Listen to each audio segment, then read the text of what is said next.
Where'd you go? Where the hell did you go? You're supposed to show us how to actually carve a spoon straight on through.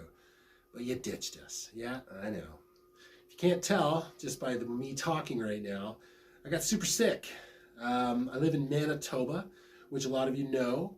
We ended up getting a severe amount of snow and ice, storm, all that kind of stuff, which sort of hit us pretty hard right after the, pretty much day after I shot and released that video, the last one anyway. And it got pretty bad. It was bad for about a week or so. And this little shop is not heated, and because it's not heated, it's pretty hellish to try to get it here to shoot anything, especially in the freezing cold. Next winter is going to be a different story, just because I will be doing a lot of renovation in here throughout the spring, summer, and fall months to get it more up to par for my needs. It's doing great so far. We've got much more to go. On top of that, so we live in southern Manitoba. I had to go to Winnipeg, which is the major city here, just to go to a hospital, just for a quick visit for my son. Everything's wonderful. It's a checkup from last year. And I'm almost pretty sure my whole family caught COVID. Yeah, the new strain. Yeah. So that being said, we came back. We thought it was some sort of kind of a bronchial infection. It got pretty heavy duty, but by the time we actually checked ourselves and got tests, everything came back negative. But I feel that you can only really detect the COVID within the first few days of getting something, because that's kind of how it was for me in the past, because I caught it before. So yeah, this time around we tested ourselves after about a week, and it was testing negative, but it's still lingering with us, and we're coming into just about 3 weeks now. So it's been pretty heavy duty. Why am I saying all this? Because I want to let you know what's going on around here. We've got a lot of winter still to get through. It's coming to its end, and there's a lot of this white stuff that we still got to get out of here and melt off. Positive temperatures coming. It's going to be a good thing. And with that comes new wood. I've got a big hunting date coming up, if you want to call it that. Got a lot of new wood to procure because I'm getting down right now in what I do have. And I have a lot more creations that I'm thinking in my head. And a lot of that needs wood. So if I don't get it, we're not doing it. So let's get on with it. All right, let's pop, drop, and lock it. All right, everybody. You've seen it a bunch of times with me right now. We've axed out spoons. We understand the shape and the geometry. We know what's going on.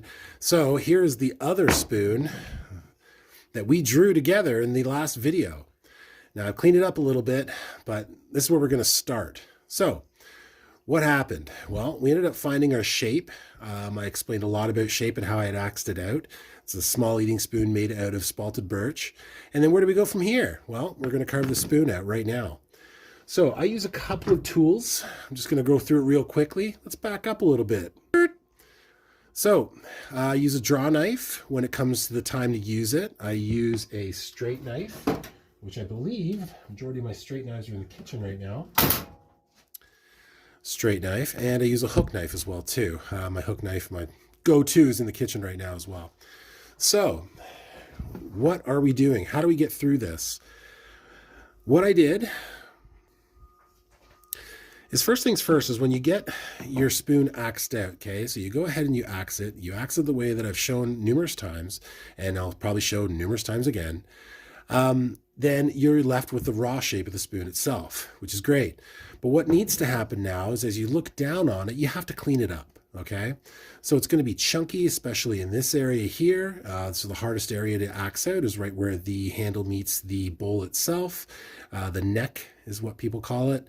So you need to clean it and try to make it as symmetrical as you can. So all I did was, in the wee hours of the night, when I was sick and things like that, and before I went to bed, I would just go ahead and take my knife, and I'm just going to actually make it nice, and the form just as nice as you can, close to the line as you can, as well as the handle, and just clean it up a little bit.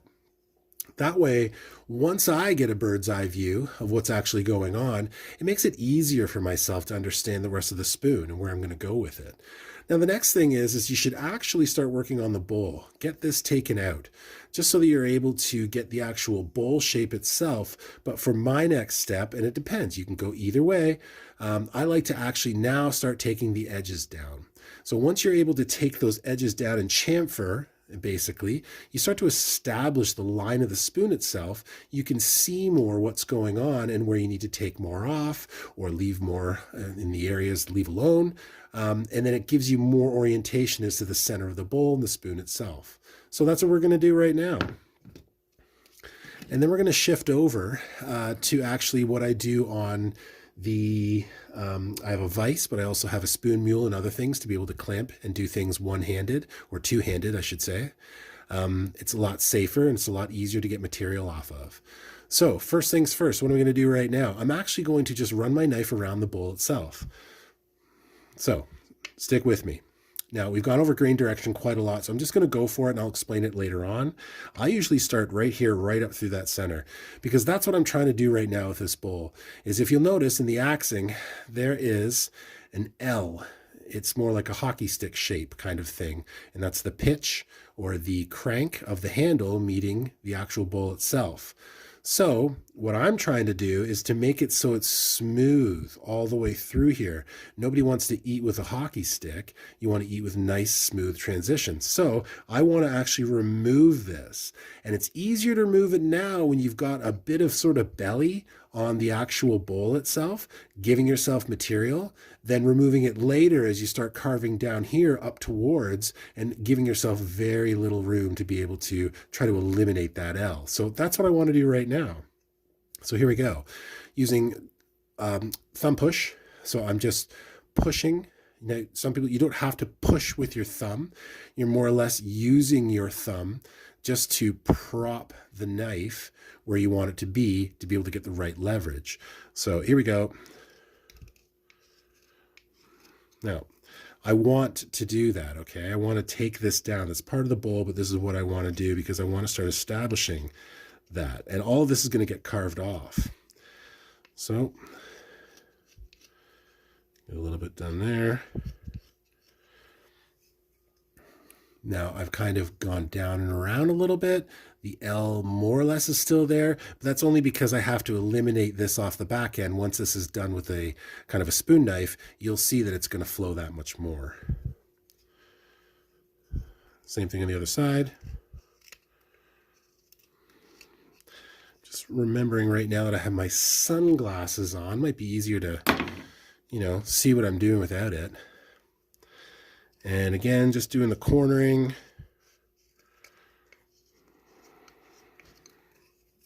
Here we go. Again, you got a lot of room from the bottom of the bowl, so don't feel bad about taking too much off. Very careful, don't want to run it up through my hand.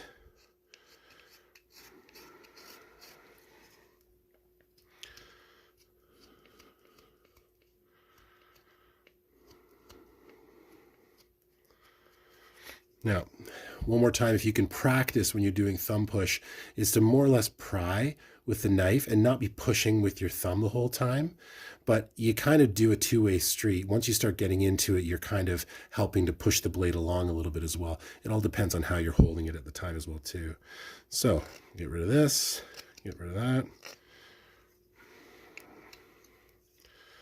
Boom, boom.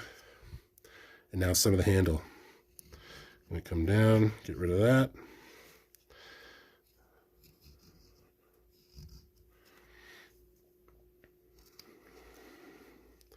Now, one more time, the reason why I'm doing this is because it actually starts to expose the shape of the spoon. When you have crisp edges of the shape, your eyes are drawn to it and you can only see it so much one way. Once you eliminate and chamfer the outside, now you can see more of what needs to come off and where. So for me, I can see that I need a little bit more off this end here for the smoothness of the bowl itself. The shape seems to be okay, but I'm looking at the neck here right now, and I need to do a little bit more off up in here as well too. And all of that has been exposed because I just ran my knife with it. Now, so what do we do next? Okay, so we've got that. You can turn it over and do the bottom as well if you'd like to. But what happens is I start to get too fixated on the bottom as I go. This is actually going to be using like onion peel style or onion peel grip, where it's very commonly used in the kitchen. So sort of close grip is what I call it, because you're closing, close. So I'm just trimming up the bottom a little bit, but don't get bogged down here just yet, okay? Work on the top here first. That's my suggestion. So biggest thing is now I'd like to actually go ahead and hollow out the bowl a little bit. For myself, I use gouges. I also use hook knives as well too. But this is a hack. Do it if you want to. Don't go and get your gouge and just start running it through here to eliminate this L shape or that sort of really heavy 45-degree from your axe. You can actually do it with your knife. If you start back here at the base of the bowl and just start to run your knife down like this and scoop it out, because you're essentially going to be doing that anyway. Doing it now just means that if you're using a gouge or a spoon knife, it's going to be that much easier. And your bowl is going to be coming up that way anyway. So all I'm doing is that. So I've just eliminated just that in there. The rest is now going to come out with a gouge. Let's shift on over.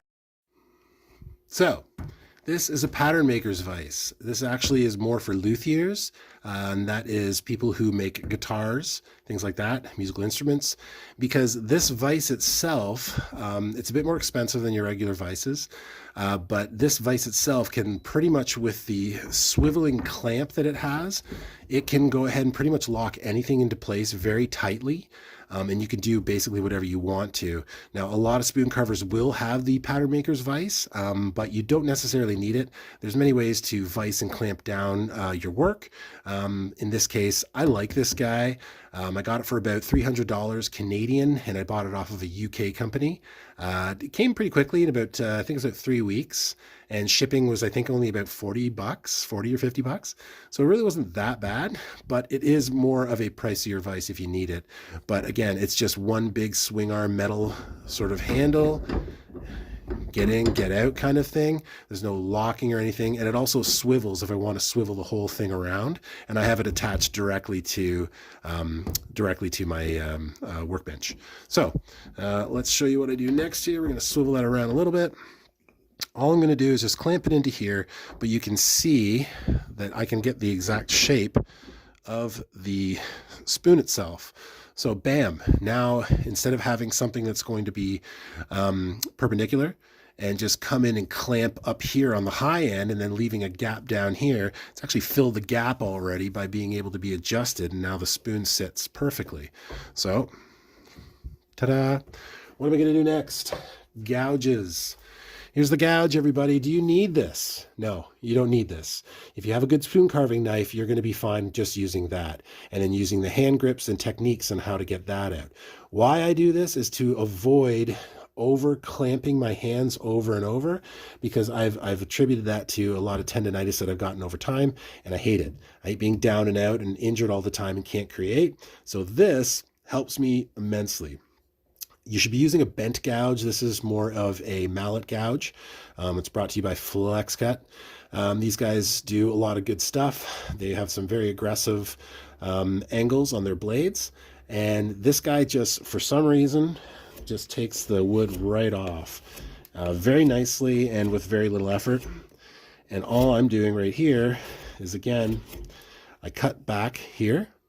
And I'm just getting rid of this and giving myself the essential well of the bowl itself.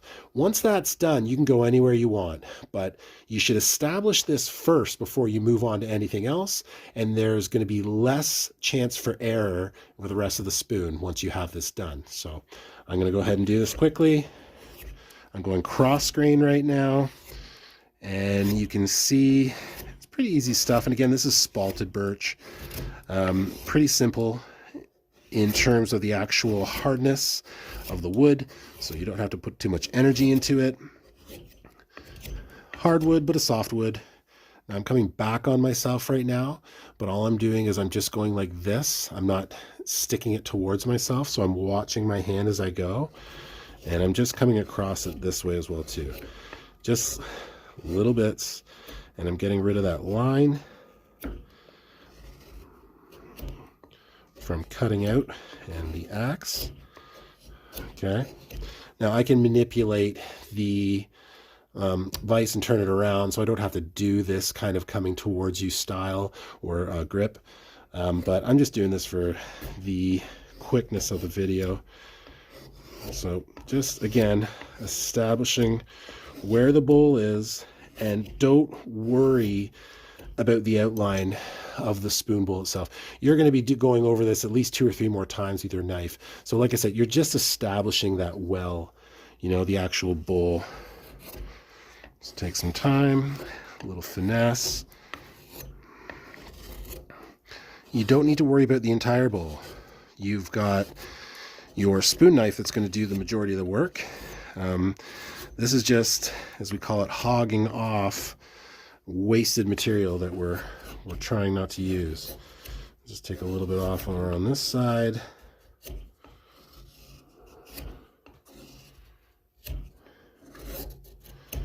It's best to go slow. You don't need to go fast. Just take it easy. I usually twist my hand a little bit too, or just twist it a little bit if I want to just sort of dig down more with this style of gouge.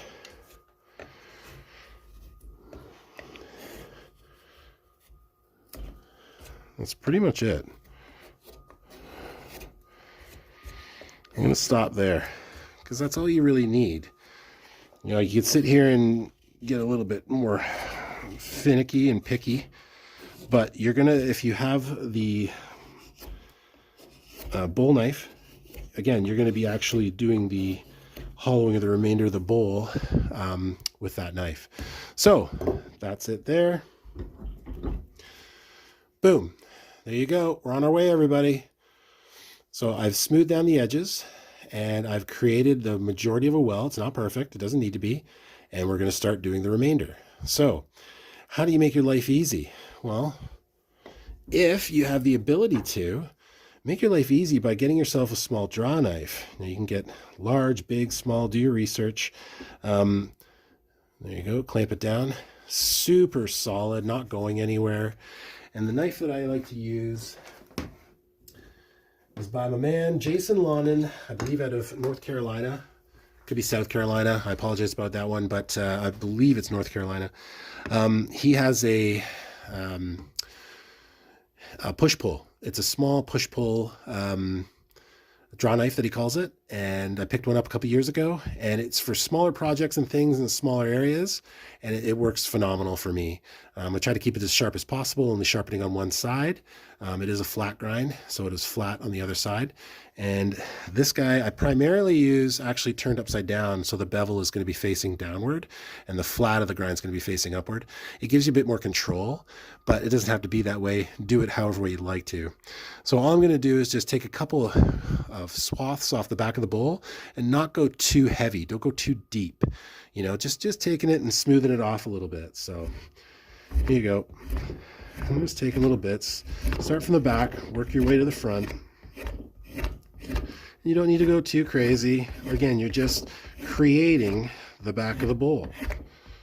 Now, do you have to do this? No. You can use actual hand grips. You can take your knife. You can do power grips and go ahead and take large swaths off if you'd like to. And there's nothing wrong with that. You're sitting around a fire. You don't necessarily have a vise or a draw knife with you. So you're just taking little bits off, but this is a choice that I'm making. So if I wanted to just sit there and do it all strictly by hand, I would. And trust me, there's a lot of times that I do. But this just kind of expedites the process and doesn't hurt your body. You know, you do a lot of these grips that you do over and over, after a while, repetitive motion, you do hurt yourself. Like I was talking, tendonitis and straining your tendons. But when you do it with this, it's not as bad. You're getting to use your shoulders, your back, and you're essentially saving yourself. So I'm going to rest it down here safely for a second. You should sheath it up right away. I'll put it back here, so just in case anything falls, rattles, and stuff like that. That is known to happen. So please, when you're using your knives, sheath them up immediately. I've seen the craziest things happen in my shop. I've dropped something on the opposite side of a bench and watched an unsheathed knife spin upward and stab me in the arm and then land back down again. The stupidest things I've seen. So it's best sheath your knife up. In this case, I'm not moving around a lot, so I'm just going to place that there for a moment. All right, so back of the bowl. Here we are. You can see it starting to shape up a little bit. And I only took so much off because I still have some more shape that I have to do with my actual knife to true it up a little bit. So what do we do now? Well, I'm going to go back now on the handle. So I'm going to go this way and just start to remove material this way.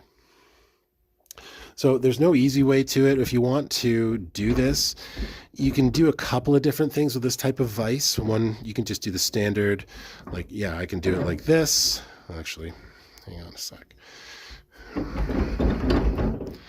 It's more or less the same method as the other one.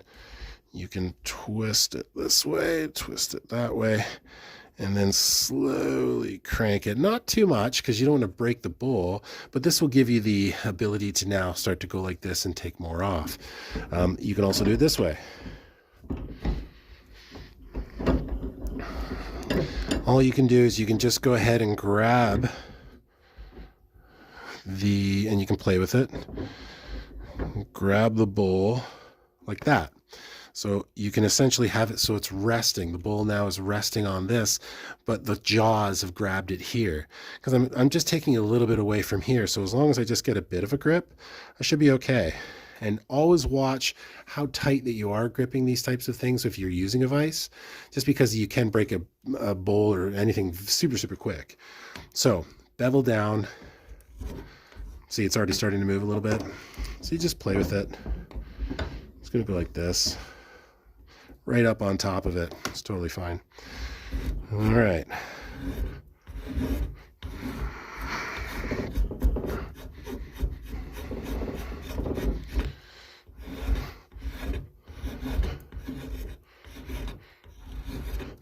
And again, I do a lot of this with the straight knife, so I don't need to worry about is it going the way I want it to or things like that. I'm just trying to remove material as much as I can before I start to use the straight knife. Kind of like the way a pocket spoon has a bit of a swoop to it for ergonomics in your hands, so I'm trying to do that, but I don't necessarily do that all the time.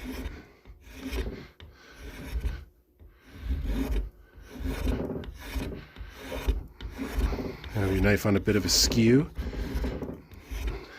and you're good. I'm going to come back here on the bowl a little, because there's always a small piece of the bowl that's kind of in line with the handle. Usually about this 1/4 of an inch back here. I usually keep it the size of the handle all the way through. You'll see later on as to what I mean. All right.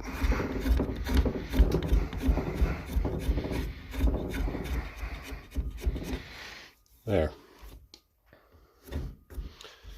We'll go with that. Okay. So you can start to see the shape. You can see how we're coming up here. You can see how the bowl's coming here. You can see how the lip of the bowl all the way around is now starting to shape, as well as the well. And now we're just going to do the top. Now, again, technically, you could be using a straight knife for this. Well, you know what? Let's use a straight knife. Straight knife. All right, here we go. Back at it again. We're going to do the top side here, and we will just crank it up. There we go, so we can see what's going on here. I'll try to move this closer to myself. All right. So, right off the bat, you can start to relax and breathe and just start to true up any little areas that you see that could be, not as symmetrical. Now this one I kind of had a misswing there on the axe, so I went a little deeper on one side. I don't care, spoon carving, so who cares? Just go with it. I'm going to just clean off this end grain. Most times, most people don't realize that when you're dealing with the end grain, and this is the end grain here, this is the end grain here, when you're dealing with end grain and carving it, 9 times out of 10, that's where you're going to cut yourself. because the end grain is pretty hard to get through. And if you're not doing it the right way, usually you have to push a little bit harder. You're going to accidentally wrap the knife around, come back and keep pushing and slice yourself. You can catch yourself. Like, there's so many different areas. So I recommend taking it easy. When you're doing the end grain, just breathe and relax. Shape it out to how you want it. You know, here you go. I'm sick. You can still hear it. All right. I'm just going to run my knife across this bowl right now. Just chew it up a little bit. And I'm always looking, you know, you guys are getting my POV right now. So I'm looking to see, is the bowl not propellery? Is it not warpy? I can already see where it needs to come down a little bit more because I'm trying to get to the lowest point. So believe it or not, we got to take more off this side. Why? Because it has to kind of line up with what's going on over here. So let's do this. Hopefully it's good for now. All right. So I got the center line from before. A lot of the times you're trying to establish your saddleback, the majority of it I've done with the axe already. You just kind of use that as a center point and start to sort of crank down towards the handle. Go half and half. Okay. Start at the back. Work your way forward. Now, you can use your fingers as well, too, to press the knife. This is a small spoon. I don't need to do that. And on top of that, it's super easy wood. This is really soft. You know, I don't need to, push my knife through. I can just drag it through calmly, kind of thing, with my own strength. So I've sort of gone pitch down one side. I'm going to do the other side right now.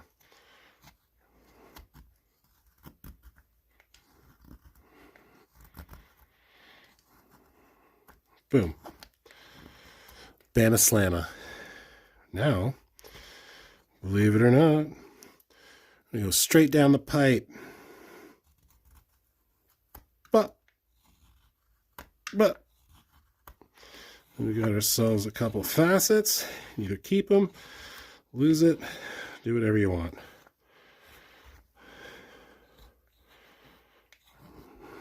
All right. So now we're starting to see the saddleback, the actual handle itself, and the spoon starting to take form. Now at this stage, this is where, well, okay, let's put it this way. It starts to get easier. More wood has come off. You're starting to see the shape for what it is. This is where you can just sit back and start to relax and play with the spoon. Dial in, start to see what you like, what you don't like, getting rid of high spots to low spots. Keep looking at the spoon. I know it kind of goes without saying you're already looking at it, but look at the spoon and look at its symmetry. Look at the angles. Look down the pipe. Look at the bowl itself. What's happening here? Look at the back side of it. Is it true? Is it lining up correctly? Is this matching, or is this sort of off kilter? So that's what happens is you're doing a little bit of spoon carving, and then you're going to go ahead and always make sure that the little bits that you do, you're checking back to see if it's nice and even. If you're not doing that, you're just going to get caught up in one area and just continually work on one area because your mind says, I want to get this perfect, this one spot. You don't need to get it perfect. You have to get the whole spoon perfect. So it's a little bit here, look it up, a little bit over here, have a look at it, turn it over. Maybe you want to work on it over here, and so forth. So you guys can start to see that the spoon is starting to take shape. Now, something that I do is this area right here. So the actual bowl meeting the handle right here, you can do two things. Leave it the way it is and make it nice and rounded towards it, or hollow it out a little bit. Me, I prefer the hollow. So what does that mean? It means that I'm going to take my knife and I'm going to thumb push back towards the handle and just sort of scoop out some of this material. I like delicate spoons. I like things you want to put in your mouth and use. I don't like to have too much material, and not that you're putting the back of the bowl in your mouth, but you're just going to see what I mean here. It just gives it a bit more finesse. You're getting rid of specific material that's going to now carry into the handle, but you're going to now give it a little bit more tensile strength. The strength of the handle is going to come down into the bowl, so it's going to be sturdier, and it's not going to be just a, an angle meeting another angle, which all the pressure is on that area.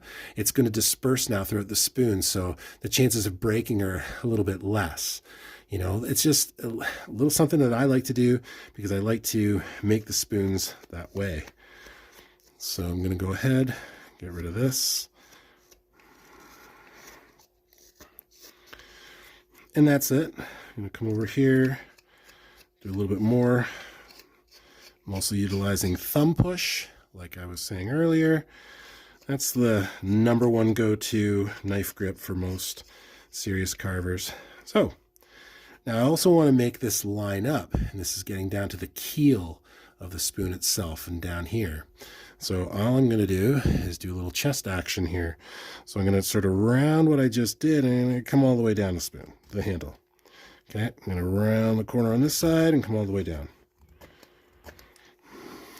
So now it's looking a little bit tidier. Now I'm going to probably take this down even more, but for now, I just want to just get that done and sort of finish off chamfering up the rest of the spoon itself. And there we go. So from this point, you can see, like I was saying, the spoon itself is coming alive.